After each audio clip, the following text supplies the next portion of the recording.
Hi అండి, welcome back our channel Alekhya talks. Friends, ఎలా ఉన్నారు మీరంతా? నేను కూడా బాగున్నాను. ఇవాళ నేను శనగల దోశ అయితే వేస్తున్నాను. ఒక కప్పు శనగలకి అరకప్పు బియ్యం తీసుకున్నానండి. మార్నింగ్ 10కి నానబెడితే ఈవినింగ్ 5కి రుబ్బుకున్నాను అనమాట.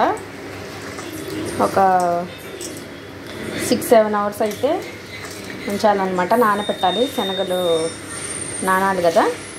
ఇలా నానబెట్టుకున్న శనగల్ని గ్రైండ్ చేసుకున్నానండి.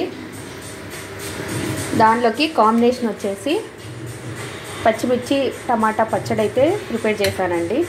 దోశలు అయితే వేసుకుందాము.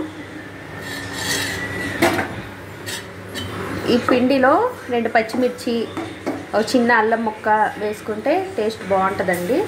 అలాగే సరిపడినంత సాల్ట్ వేసుకొని చిన్ని దోశలు వేసుకున్నాం నీట్గా.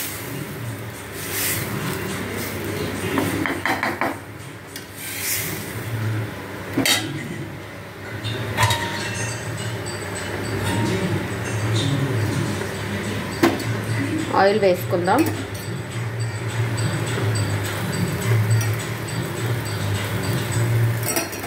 టేస్ట్ చాలా బాగుంటాయండి శనగల దోశలు కూడా.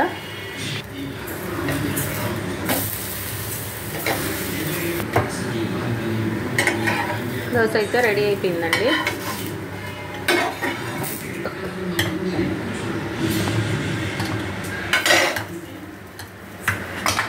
కాంబినేషన్ పచ్చిమిర్చి టమాటా పచ్చడి బాగుంటుంది. మీరు కూడా ట్రై చేయండి. నచ్చితే సబ్స్క్రైబ్ చేయండి. Bye bye.